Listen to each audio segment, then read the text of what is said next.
আমরা এইমাত্র 2 সদস্যের চিকিৎসক দলের সমন্বয়ে আমরা ময়নাতদন্ত পরীক্ষা সম্পন্ন করি।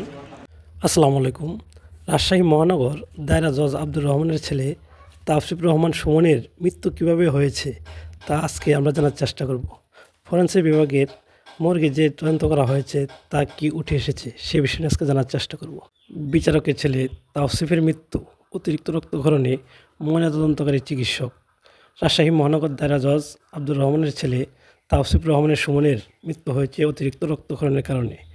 ধারালো ও চোখা অস্ত্রের আঘাতে তার শরীরের 3টি স্থানে রক্তনালী কেটে গিয়েছিল।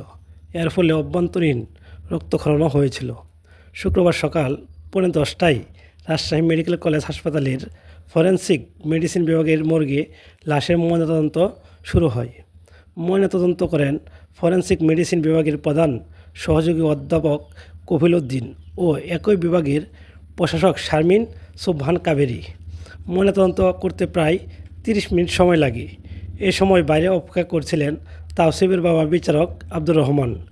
ময়নাতদন্তকারী চিকিৎসক কফিল উদ্দিন বেরিয়ে এসে তার সঙ্গে কথা বলেন। এছাড়া পরে তিনি সাংবাদিকদের সঙ্গেও কথা বলেন। কফিল উদ্দিন জানান, তাওসিফের ডান উরু, ডান পা ও বা বাহুতে ধারালো ও চোখা অস্ত্রের আঘাত পাওয়া গেছে। 3টি জায়গায় রক্তনালী আছে, সেগুলো কেটে গিয়েছিল। এ কারণে অতিরিক্ত রক্তক্ষরণ হয়। অভ্যন্তরীণ রক্তক্ষরণও ছিল শরীরে। তারা মনে করেছেন অতিরিক্ত রক্তক্ষরণে তার মৃত্যু হয়েছে। পুলিশের সুরতহাল প্রতিবেদনে তাওসিফের গলায় কালশিরা দাগ আছে বলে উল্লেখ করা হয়েছে। ময়নাতদন্তকারী চিকিৎসক বলেছেন, নরম কাপড় দিয়ে শ্বাসরোধের কারণে দাগটি হতে পারে, তবে এটি মৃত্যুর প্রধান কারণ নয়। ধারালো অস্ত্রের আঘাত ও শ্বাসরোধ হত্যার চেষ্টা একই সময়ে হয়েছে বলেও জানান ময়নাতদন্তকারী চিকিৎসক। সুপ্রিয় দর্শক, নিয়মিত খবর পেতে চ্যানেলটি সাবস্ক্রাইব করে রাখবেন। সকলের সুস্বাস্থ্য কামনা করে এখানে বিদায় নিচ্ছি। আসসালামু আলাইকুম।